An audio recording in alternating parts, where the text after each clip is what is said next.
Olá, amigos e amigas aqui da TV Humana. Hoje, no programa Papo na Cidade, eu estou aqui com a segunda parte do meu bate-papo aqui com meu amigo Salvatore. Tudo bem, Salvatore? Como está, Francisco? Tudo bem? Como estão todos vocês? É uma honra estar pela segunda vez com você, contribuindo a difundir conhecimento. Muito obrigado. Salvatore, eu queria mudar um pouco a vertente aí da nossa conversa para o seguinte. Hoje que nós estamos gravando o programa aqui, nós estamos aqui em janeiro de 2024.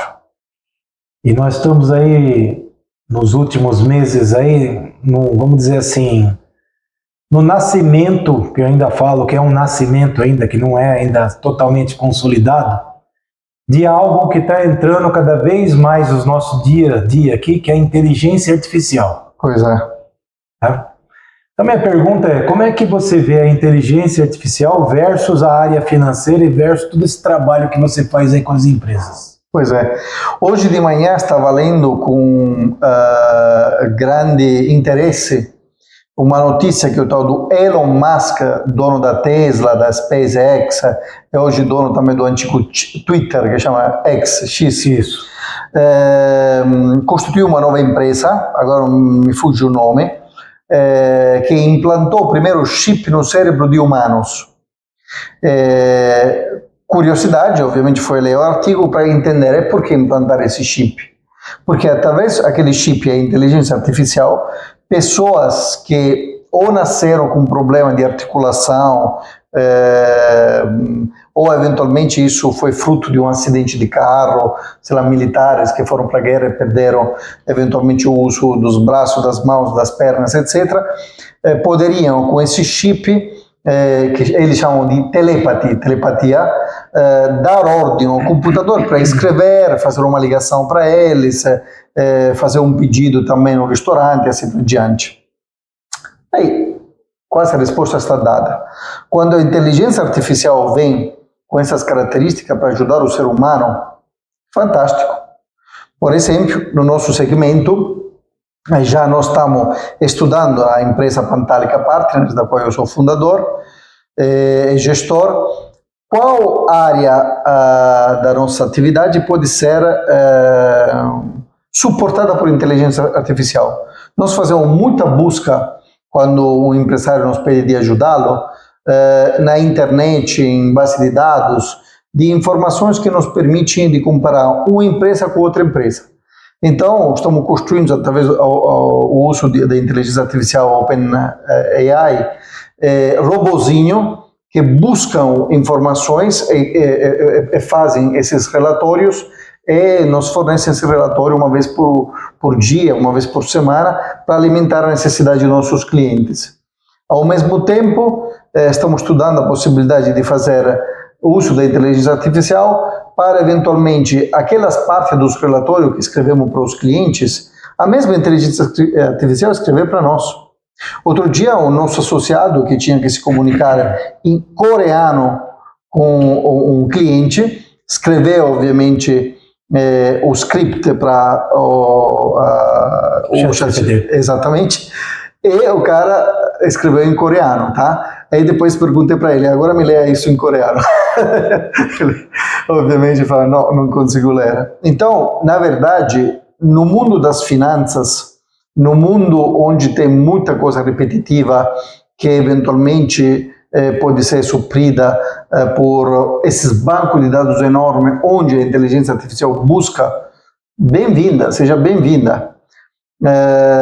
Ainda a inteligência artificial não vai nos ajudar, por exemplo, em processos de negociação, de empresa, de dívida, de conversas, eventualmente tete-a-tete, porque isso é muito importante fazer em presença, ou seja, o humano não vejo como possa ser substituído no curtíssimo prazo. Mas agora sim, a resposta no mundo das finanças, muitas atividades rotineiras, muitas coisas que eventualmente a gente deveria fazer perdendo horas ou gastando horas, os robozinhos podem resolver. Então, seja bem-vinda. Do outro lado, no conceito geral de inteligência artificial, me preocupa quando eu vejo que determinado tipo de trabalhos, aparentemente, no próximo futuro vão desaparecer por conta da inteligência artificial. Se fala que o jornalismo não vai existir mais, se fala que a profissão de advogados não vai existir mais, porque a inteligência artificial vai fazer todas as petições por si. Me preocupa e te explico por quê. Não é que eu sou contra a inovação. Como, obviamente, vamos reenquadrar todo esse povo, porque são milhares de empregos, etc. Não acho que vai se resolver como a gente escuta dizer no futuro o famoso renda universal, o salário universal. Essas são, digamos, ideia para inglês ver, porque o ser humano precisa trabalhar, precisa se manter ocupado com uma mínima coisa, porque o trabalho de fato é importante para estimular o teu cérebro, para se sentir realizado, autoestima. Então, bem-vinda a inteligência artificial, nos está ajudando muito, mas temos que verificar como evitar que essa ajuda possa sair pela culatra, né? Então, o que eu já conversei até com outras pessoas, até nesse mesmo programa aqui sobre inteligência artificial, que é uma ótica particular minha, então não foi que eu li em nenhum lugar aí, é baseado no que eu tenho visto.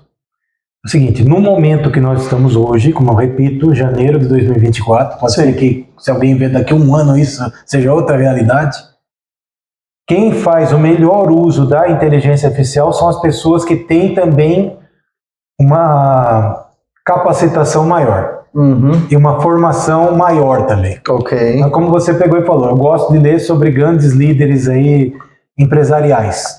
Então, você conhecendo a cabeça dos grandes líderes empresariais, sim, você também pode usar esse conhecimento teu para explorar isso na inteligência artificial. Com certeza. Você sabe fazer as melhores perguntas.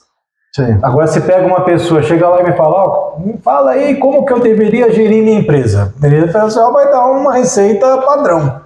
Mas agora você pegar e falar, baseado no princípio que foi descrito lá em 1912 por fulano de tal lá, o que você sugere como adequação para tal realidade? Então, tem que ter o teu conhecimento. Com certeza. Então é isso que também temos que passar a mensagem para quem tem medo da inteligência artificial, que a única forma de você continuar no mercado, que eu sou bem radical nesse aspecto mesmo, muitas profissões vão desaparecer totalmente. Muitas. Tem uma lista de profissões. Só vai sobrar quem for altamente capacitado, ou seja, quem tiver com uma educação e aprendizado constante. Exato. Esse vai estar sempre na vanguarda. Concordo. Né? Porque aquele que... Vou dar um exemplo aqui que eu dei outro dia numa conversa aí com uma outra pessoa. Em 1999, como você está aqui desde essa época, que você falou 25 anos, nós passamos por uma situação, não só no Brasil, como no mundo, que era o bug do milênio. Verdade, sim. Me lembro. Então, todo mundo estava esperando à meia-noite que alguma coisa acontecesse. Isso. Então, o que acontece? Naquela época lá, e eu era consultor de TI na época, não faltava emprego. Você levantava o currículo assim, tinha 20 mãos pegando. Isso. Porque não faltava. Só que naquela época lá, eu estava aí, vamos dizer, perto aí do meu auge da carreira de TI, eu estava sempre me atualizando. Então fui fazer um curso. Exatamente, lá em agosto de 99. Fui fazer um curso, deram um curso pequeno, lá só para pessoas de TI mesmo, uma nova tecnologia lá da época.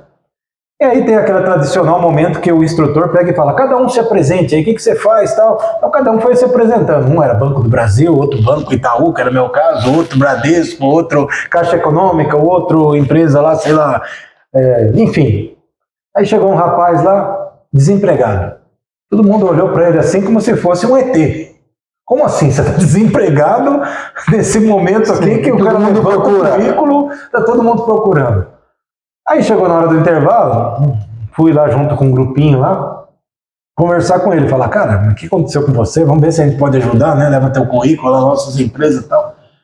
É que eu fiquei trabalhando 25 anos numa mesma empresa, numa mesma tecnologia, que só funcionava no hardware, ou seja, num computador. Sim. Essa empresa fechou e não tem outro lugar que eu consiga trabalhar, porque eu não... Sim. Ninguém usa mais isso. Então, aí é quando eu falo que o cara chega no fim do poço. Porque o cara deixou acontecer isso. Se ele tivesse nesses 25 anos se atualizado, ficado olhando o que está acontecendo no mercado, mesmo que ele não trabalhasse, ele podia só atualizar, porque ele vai numa entrevista, ó, eu conheço, mas nunca fui na prática, agora só está faltando a prática, mas ele conhece. Sim. Seria fácil, né? Então a grande mensagem que nós temos que deixar para quem está aí assistindo, principalmente os jovens, é estude sempre. Tem uma outra coisa também. Tem algumas coisas que muito claramente mostram que haverá uma ruptura de ordem cultural, também de usos e costumes na sociedade. Uma aconteceu nesse período que você estava mencionando, que é a internet. Me fala uma coisa, quando em 98, 97, 98, 99, você olhava todas essas coisas que estão saindo na internet, você que já é um expert, né, poderia imaginar que a internet viraria o que hoje virou? Eu vou te responder já já. Possivelmente sim, porque você estava dentro. Eu não. Outra coisa, a gente, me lembro, que se surpreendia quando via, sei lá, em 2000, 2002, aquele celular que abriam assim, que faziam... Exato. StarTAC. Hoje, os celulares têm uma capacitação, sei lá, de muitas vezes superiores aos maiores computadores que tinham à disposição nos anos 2000. Então, tem tecnologia que vem para uma ruptura gigantesca no modo de estar na sociedade. Hoje não conseguiríamos ver esse celular, assim, esse meio de comunicação, que são o e-mail, o WhatsApp, etc., porque nos facilitaram, aumentaram a produtividade, também tiveram um impacto importante do ponto de vista psico-socioeconômico, porque quem não se adaptou facilmente hoje mais se estressa do que outras coisas, né? Então, a inteligência artificial vai criar todas essas rupturas, tá? É bom se conscientizar, concordo com você, é bom se preparar, é bom fazer cursos. Outro dia eu tenho duas filhas, uma se formou em Sociologia e Antropologia na Unicamp e começou a trabalhar.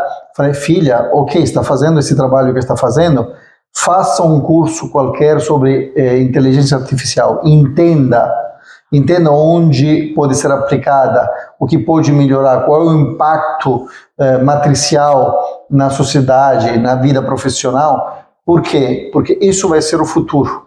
Tá? Entenda, porque isso vai ser o futuro. Tá? Você falou bem, se a gente fica parado, não se atualiza, acontece isso que aconteceu com aquele rapaz. Então, pegando esse gancho aí, eu preciso te dizer o seguinte, essa ruptura aí, eu vou dizer assim, é uma que ninguém conseguiu prever, assim como a internet. Sim. Se você pega lá, vamos falar um filme aí que é clássico, que eu acho que duvido que alguém no planeta Terra não conheça, que é o De Volta para o Futuro. Por aqueles 3 lá que começaram em 85, depois 89 e 90. Nem ele previu a internet. Verdade, lá tinha carro voador, antigravidade e tal, robô, sei lá o quê. Mas não tinha internet. Não. Você pega lá os filmes mais antigos, lá dos anos 70, 60, até 50, lá previa disco voador, robô e tal. Ninguém previu a internet. Então a internet, eu posso falar isso com bastante propriedade, porque quando ela começou aqui, em 1995, que ela foi aberta aqui para o Brasil, ela foi aberta por um grupo seleto de pessoas, que foram 2.000 pessoas. Eu fui um dos 2.000. Que legal. Tá? Então eu estou mexendo com isso desde o começo. Se alguém falar, mas você sabe tudo então da internet? Impossível saber tudo de tudo. Claro. Não dá. Porque é como eu falei, é tanta coisa que surge nova todo dia que você não tem condições de aprender tudo. Sim. Mas eu posso falar que até para ajudar aí quem queira saber, e respondendo a tua questão, não. Na época lá que a internet começou, ninguém conseguia imaginar isso que virou. Tanto que, vamos dar um exemplo de uma coisa aí que é trivial hoje. É um meio de pagamento, até falando da tua área financeira. Sim, sim. Nós temos PayPal, nós temos Stripe, nós temos PagSeguro, nós temos N aí. No começo da internet, ninguém imaginava isso. Não.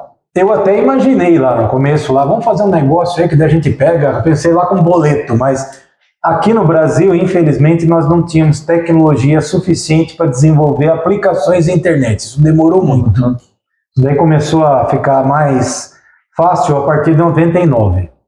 De 95 até 99 ali tinha tecnologias para fazer site, fazer alguma coisa na internet, mas não era ainda tão amigável. Mas isso também não era só aqui, tá? O mundo era assim. Sim. Né?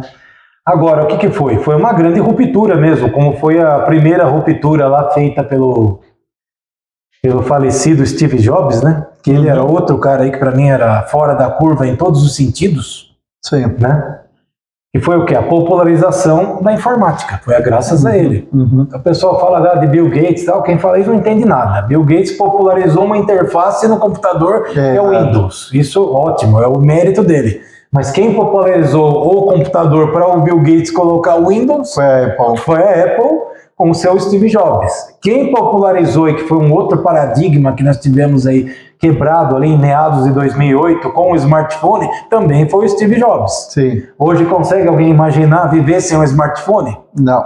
Então foi uma outra coisa também que não foi prevista em nenhum filme de ficção científica. Você tem um computador na mão, que ao mesmo tempo é uma câmera fotográfica, computador, telefone também, né? Porque hoje mudou, né? Sim. Telefone também. E que você pode falar de outras formas, como pode falar em aplicativos, tipo WhatsApp e outros serviços de mensageria. Ninguém previu isso. Então, da mesma forma, a inteligência artificial ninguém previu, foi pego, vamos dizer, todo mundo de surpresa, exceto quem já trabalhava na área. Então, como eu falei, eu tive uma conversa parecida com essa com uma outra pessoa, num outro programa, e inteligência artificial não é uma coisa que surgiu o ano passado. Não, faz anos que estudamos isso. Mais de 30, 40 anos. Estudamos ou lemos a respeito de gente que utiliza robô há muito tempo, né? A indústria automotiva, a indústria de mecânica de precisão. Então, faz muito tempo que estudam essa inteligência artificial também, né? Então, e o que propiciou hoje estar mais popular, vamos dizer assim, é que nós tivemos alguns adventos aí. Então, a internet é um desses adventos. Claro. A outra foi a investimento maciço, sem nem precedentes na história da humanidade, em melhorar a capacidade computacional.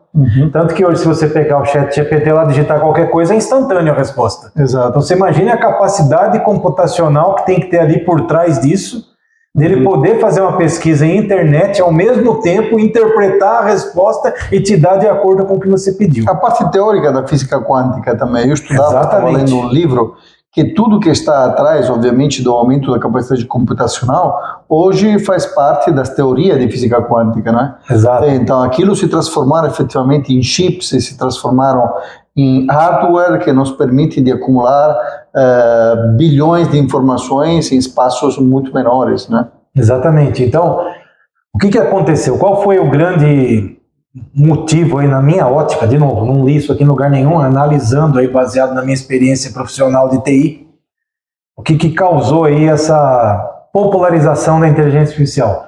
Foi finalmente eles integrarem inteligências artificiais que funcionavam totalmente isoladas com o acesso à internet. Porque até então, como que era uma inteligência artificial? Vou falar a mais famosa que existia aí no meio de TI, o Watson da IBM. Você chegou a ouvir? Sim, eu visitei, inclusive, em Nova York, algumas demonstrações do Watson. Então, só que o Watson trabalhava isolado. Sim. Tinha que ter alguém ficar ensinando para ele, isso é uma garrafa, isso aqui é uma caneta, tal. Sim. Mas, graças a esse primeiro, vamos dizer assim, entre aspas, popular, aí, tudo bem que é um nicho fechado, foi possível chegar hoje nessas inteligências que está hoje todo mundo usando, e também até coisas que não são inteligência artificial, mas usam da inteligência artificial para uma finalidade específica. Sim. Que daí muitas pessoas aí leigas aí falam que tudo é inteligência artificial, né? Pega lá um software que melhora a imagem. Não é inteligência artificial, é um software que melhora a imagem. Exatamente. É que ele usa alguma coisa lá do mesmo algoritmo lá da inteligência artificial para melhorar aquilo ali, né? Mas enfim, são paradigmas aí que eu também sou grato de ter visto esses paradigmas com meus próprios olhos, né? Então eu acompanhei aí a popularização aí dos computadores, a internet, como eu disse, foi um dos primeiros aí aqui no Brasil. Agora eu tenho uma pergunta para você, desculpe te interromper. Smartphones e tudo mais aí. A pergunta é a seguinte, eu te faço a pergunta porque aqui o expert nisso é você, não é? Eu gosto, porque gosto de me informar, de ler muito sobre o que poderia virar essa inteligência artificial. É muito claro, não estou falando nada de fantascientífico, que estamos indo na direção de uma inteligência artificial que se autoalimenta, autoaprende e autocresce, né? Isso não poderia ser de fato um problema no futuro, não ter mais, o criador não ter mais controle da criatura? Então, aí vai depender de quem criou a criatura. Porque todo o programa de computador, quando tem aí um programador, vamos dizer, sênior, ele sempre pensa numa portinha ali dos fundos para alguma coisa. Então, tipo, se quem criou o ChatGPT ou qualquer inteligência artificial aí, que ela está realmente aprendendo, cada vez que você pergunta alguma coisa, ela foi atrás de buscar. Você pegar e falar para ele, não é bem isso que eu queria, então você explicou para ela, aquilo lá está errado. Sim. Daí você pega no momento e fala, ó, é assim que eu quero. Então ele aprendeu que a próxima pessoa que perguntar aquilo lá, é daquele jeito que tem que ser respondido. Então ele está sempre se realimentando, né? Agora, esse medo aí que você está... Não o seu medo, mas o medo que as pessoas têm, vai ser igual lá o filme Exterminador do Futuro. Ela vai decidir que o homem é desnecessário, que só precisa ter as máquinas. Eu não acredito nisso. Ok. Isso aí, para mim, é uma fantasia. Tá? Porque quem criou sempre vai deixar uma chave lá para se de repente chegar para desligar. Pra exatamente. É uma coisa, vou falar um exemplo aí. Um exemplo para você, até para quem não conhece, entender o que eu estou querendo dizer. Em 1996, a França lançou um foguete Ariane aqui nas Guianas. Esse foguete, depois de alguns minutos que estava subindo, foi autodestruído. Sim. Naquela época lá, 350 milhões de dólares foi pro lixo. Sim. Tá? Depois de muita análise lá, descobriram o que estava errado. Sim. O que estava errado é o seguinte, primeiro eu vou ter que explicar um pouco o conceito de navegação espacial. Porque as pessoas imaginam que foguete, vai lá um cara pilotando, lá igual Star Wars, deixa eu desviar do meteoro tal, isso não existe.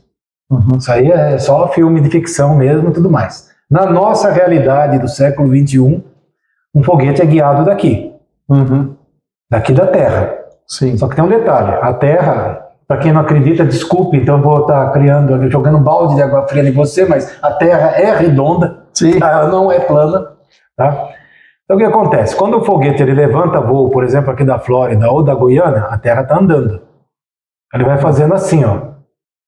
Claro. Como ele é controlado aqui da Terra, então precisa ter uma antena aqui que está mandando um sinal para ele e falando, continua nessa rota. Estou falando simplificando, tá? Porque isso aqui, se eu conversar com alguém expert de foguete e tal, aí é horas para explicar isso aqui. Mas simplificando. Então essa antena está falando para ele, continue nessa rota. Só que a Terra está girando. Chega uma hora aqui que o sinal não pega mais dessa antena. Claro. Então tem que mudar para uma outra antena. E essa outra antena, às vezes está em outro país ou às vezes em outro continente. Para falar para o foguete, continua nessa rota.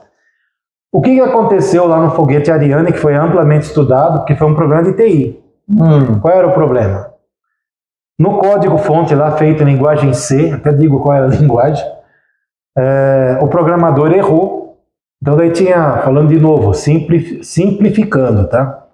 Então tinha lá, se essa antena que estivesse afastando, ele devia falar assim, mude para essa. Só que o C dele ele fez errado, ele fez, se estivesse afastando, continue nessa antena. Nossa. Então o que aconteceu? Conforme o foguete foi se afastando, ele procurava o sinal dessa ainda, porque muda a frequência, ele continuava procurando o sinal dessa. Só que ele não encontrou, então daí ele começou a cair. Sim. Então na hora que perceberam que tinham perdido o controle dele, autodestruição. Aí é um outro sinal que vai com uma outra antena que destrói o foguete. Incrível, né? Então o que eu estou querendo dizer? Se quem criou a inteligência artificial, ele pode colocar lá um C. Se chegou nesse patamar aqui, desligue. Ou se chegou nesse patamar aqui, pergunte o que fazer, porque você não tem autorização para fazer. Sim, sim. Então aí depende de quem escreveu o código. Evidentemente, um código de uma inteligência artificial não foi escrito por uma pessoa só, são milhares. Sim. E aí vai depender também do interesse da empresa que está por trás da inteligência artificial. Se é deixar crescer exponencialmente ou se coloca um freio. Não, tá claro, tá super claro. Né?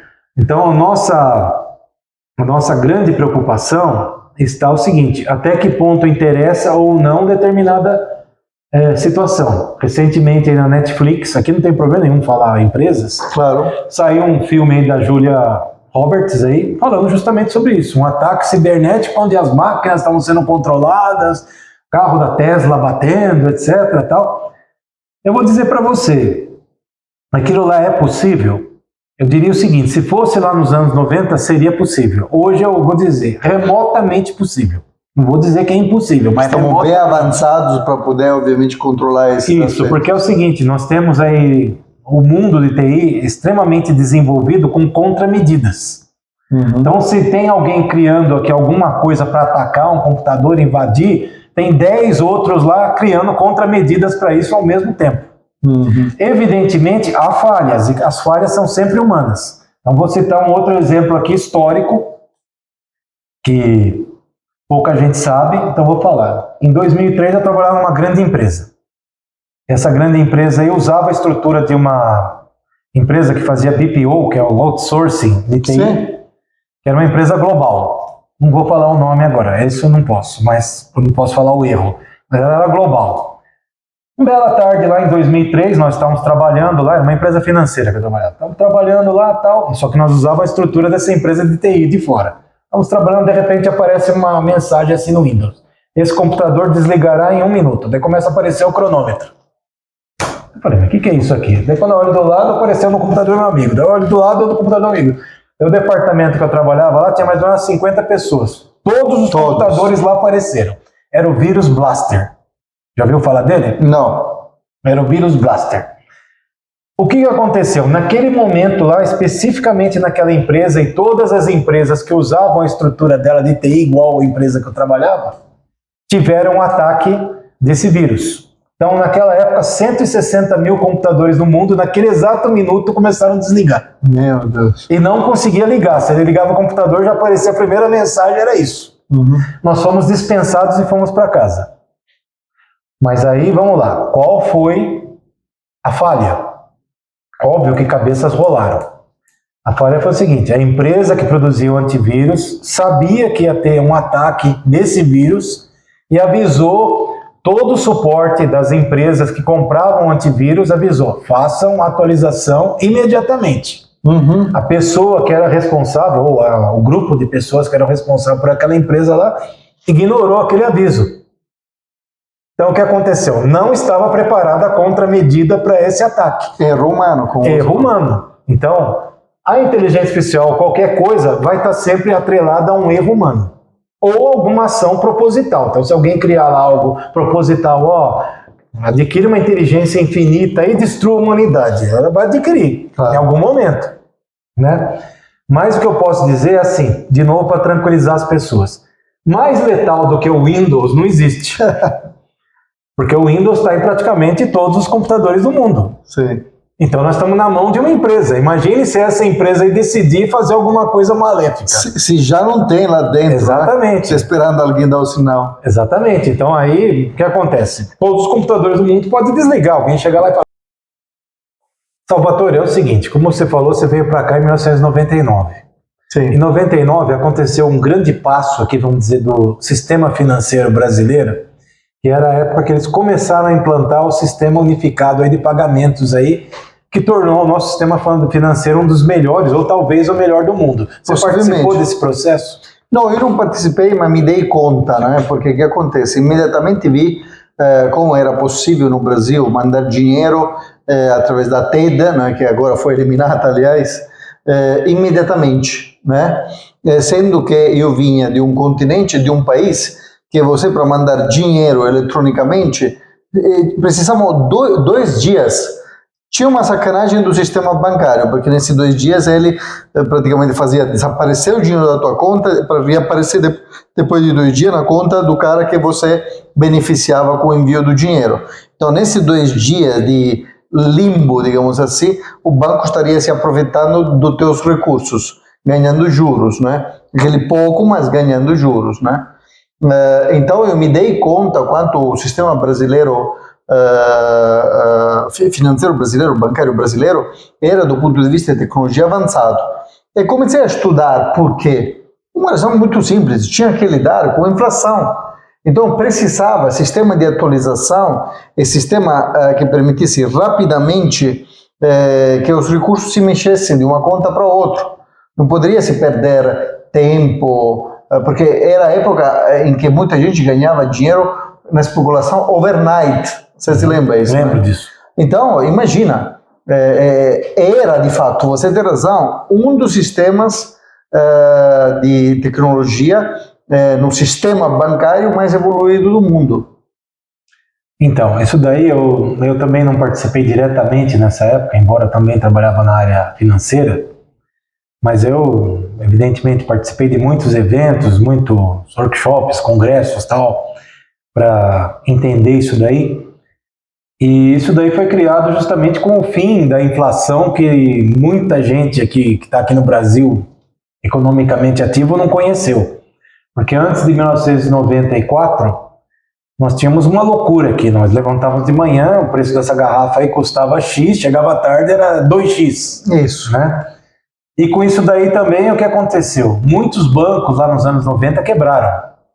E quando tinha uma quebra de um banco era terrível. As pessoas, quebrou o banco, quem é leigo não sabe o que acontece. Mas exato. Quebrou o banco, ele tem contas lá de N empresas, que daí precisa pagar salário, pagar fornecedor, e a cadeia ali é totalmente comprometida, né? Sim. E a implantação desse sistema aqui no Brasil foi justamente para poder antecipar situações de bancos. Por que eu coloquei esse assunto em pauta aqui logo depois da inteligência artificial? Eu estou querendo dizer que nós já tínhamos inteligência artificial aqui no mercado financeiro, desde o início dos anos 2000. Então, o que acontece? Os principais bancos, aí, os maiores, aí, integrados a esse sistema, aí, o Banco Central tinha lá e tem um software que ele consegue prever a sanidade financeira de um banco com meses de antecedência. Sim. Então, isso foi provado para nós aí claramente com a quebra do último banco aí que eu conheço, né? Que foi o Banco Uhum. Estou citando até o nome aqui, de repente vão brigar comigo aí, mas é verdade, estou citando um fato histórico, não estou depreciando ninguém. Esse banco quebrou realmente. Quebrou aí, ele não trouxe assim praticamente impacto nenhum da economia, porque daí o Banco Central já estava tomando medidas aí ao longo do tempo para quando acontecesse isso, sanar o problema, né? Então isso é um exemplo prático aí que eu estou dando para as pessoas aí de que a inteligência artificial não é uma coisa de agora, já existia. E o nosso sistema financeiro aqui no Brasil usa com muita inteligência isso daí. Então também aqui pessoas aí que usam cartão de crédito aí há bastante tempo já devem ter passado por uma situação que eu vou falar agora. Você está lá de repente num posto de gasolina, meia-noite, aí vai passar o cartão, não consegue. Eu não estou falando agora, estou falando de anos atrás, né? Uns 20 anos aí. Toca o teu telefone, olha, o senhor é o senhor Francisco? Eu sou aqui da empresa tal, do banco tal aqui. Queria confirmar se o senhor está fazendo compra aí mesmo, agora no posto de gasolina tal. Não, sou eu. É que, sabe o que acontece? Isso daí está meio fora do padrão do senhor aqui. Então nós bloqueamos a transação. Mas já que o senhor está falando que é o senhor mesmo, só responde as perguntas aqui de segurança, eu vou liberar a transação. Isso, de novo, é uma inteligência artificial que está ali. Com certeza. Avaliando o consumo dele, do uso do cartão, né? E tomando a contramedida. Então isso daí eu estou querendo passar para você e para quem está nos ouvindo justamente essa questão das contramedidas, que existem muitas empresas preocupadas com como evitar um bug, uma ação intencional e assim por diante.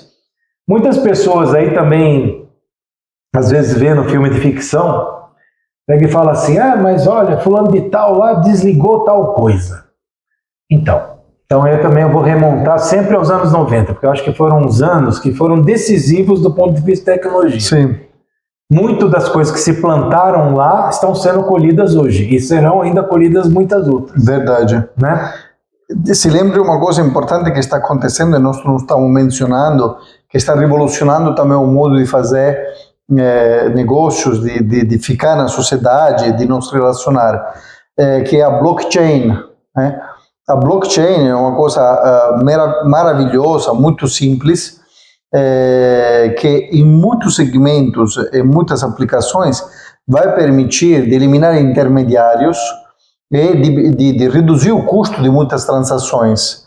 E principalmente, falando de contramedida, de segurança, a blockchain dá uma segurança incrivelmente alta no mercado que me diz respeito, que é aquele financeiro, a transações, a contabilidade, a operações de pagamento, tá? Então, inteligência artificial, blockchain, a internet hoje consolidada como está, etc., a comunicação, obviamente, que hoje ocorre à velocidade da luz, um nível de capacidade computacional gigantesca, de fato revolucionou um nível tal, mundo, que ainda nós não temos total percepção daquilo que pode estar acontecendo nos próximos anos.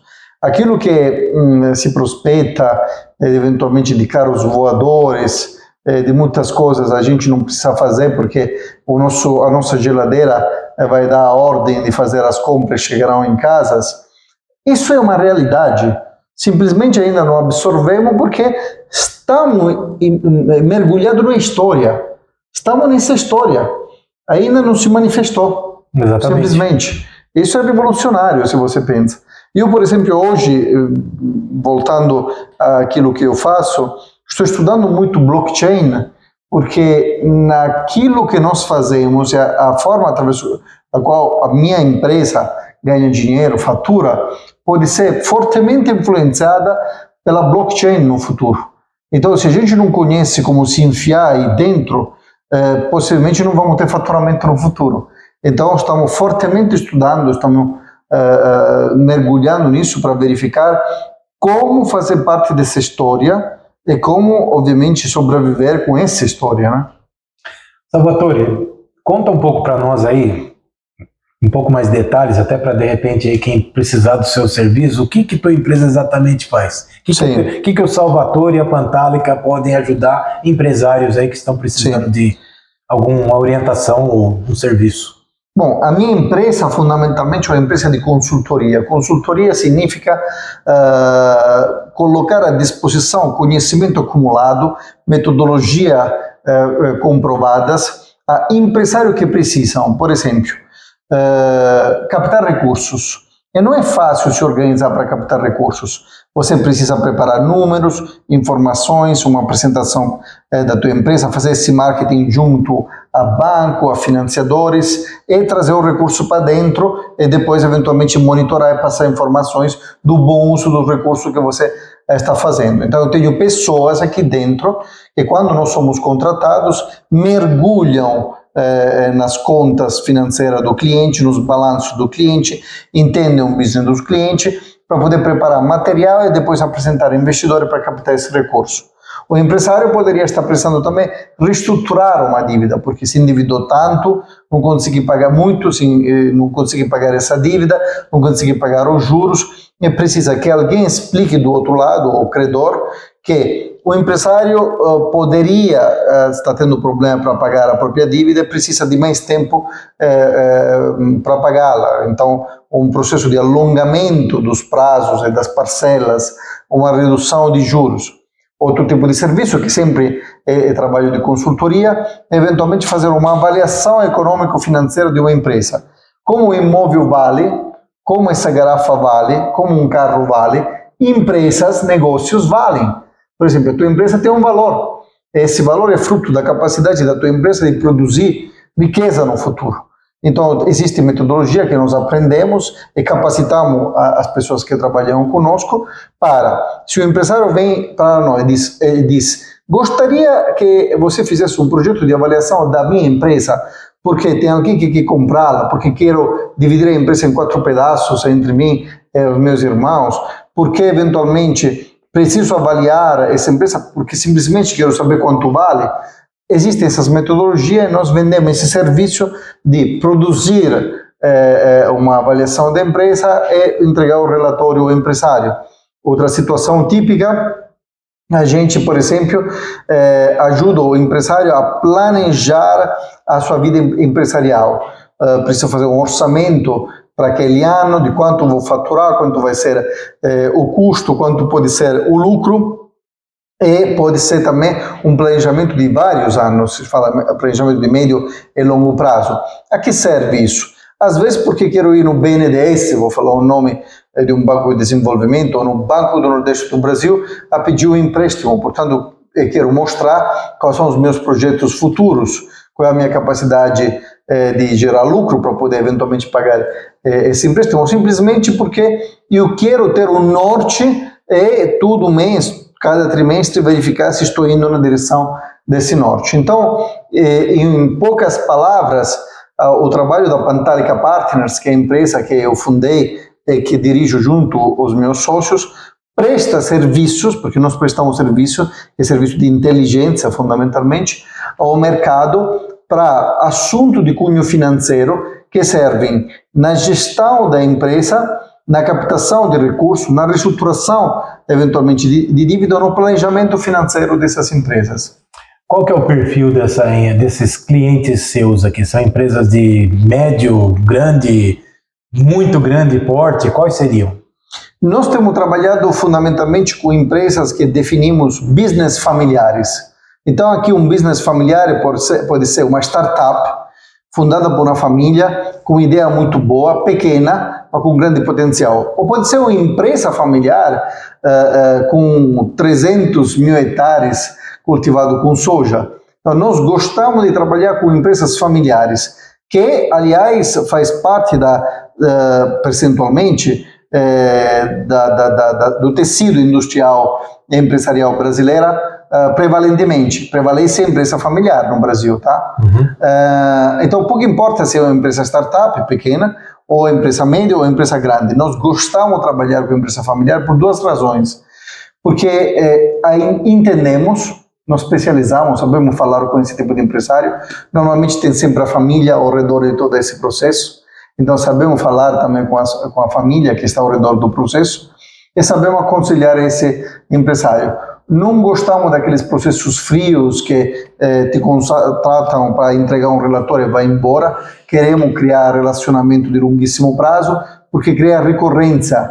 O empresário não precisa, ao longo da vida empresarial dele, uma vez de você, mas precisa de várias vezes.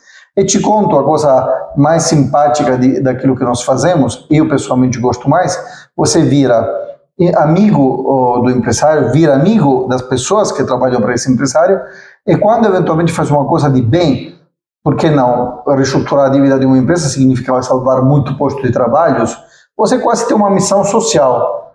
Ah, não, mas o que está dizendo? É isso, eu sinto mesmo. E quando estou eventualmente ajudando uma empresa que está em crise, por exemplo, uma das coisas que a gente faz, e salvo aquela empresa, e muito posto de trabalho são preservados, eu sinceramente não olho no horário que ganhei, mas olho a satisfação que provei a ver que muitas famílias continuaram com o pão cotidiano em cima da mesa na vida deles. Essa coisa que me dá mais satisfação. Isso é uma das coisas aí que muitas pessoas não entendem. Às vezes a pessoa pega e fala assim, pô, o cara fez uma consultoria lá e cobrou tanto, porque eu também sou consultor, né? Claro. Mas ele não vê o que você está entregando. Você, de repente, está salvando milhares de empregos, milhares de tudo que você possa imaginar, né? Por exemplo. Também já vi um pensamento míope aí de algumas pessoas, pega e fala assim, pô, o Jeff Bezos foi lá no espaço. Para que o cara gastou tanto dinheiro para ir para o espaço? Para ele poder ir no espaço, ter pesquisa, ter desenvolvimento, ter construção, às vezes para um cara ir no foguete dele lá para cima, foram envolvidas aí 100 mil, até mais pessoas aí que se beneficiaram desse passeiozinho aí, né? E muitas pessoas não têm essa ciência. Bom, Salvatore, o papo está muito bom, mas a gente precisa encerrar porque conversamos bastante aqui nesses 2 programas, né? Muito bom. Espero que você tenha gostado aqui da nossa Adorei, muito obrigado. Agradeço aí, se a gente tiver uma próxima oportunidade no futuro, seria bem-vindo aí a gente ter uma nova rodada de conversa igual nós tivemos aqui. Eu te agradeço também, agradeço a todos que vão assistir, obviamente, na TV Humana, né? E, principalmente, queria te parabenizar, porque difundir conhecimento através desta fórmula é muito importante hoje em dia. A tecnologia ajuda, obviamente. Exatamente. Antes, eventualmente, não teríamos conseguido facilmente fazer como hoje está fazendo. É porque, se eventualmente eu tenho uma fórmula de sucesso, mas mantenho isso para mim, ninguém se beneficiou, mas você, entrevistando pessoas e permitindo de transmitir o conhecimento desta forma simples e barata, ajuda o progresso também, porque as pessoas vão, olha o que o cara está dizendo, vamos ler o livro do Thomas Edison, ou vamos verificar aquilo que o Francisco falou sobre, eventualmente, os erros que são cometidos em determinados contextos de programação. Tudo isso vai em benefício das pessoas, então parabéns. Muito obrigado. E para você que nos assiste aí, até a próxima aqui na TV Humana. Eu sou o Garcia, esse foi o programa Papo na Cidade. Muito obrigado.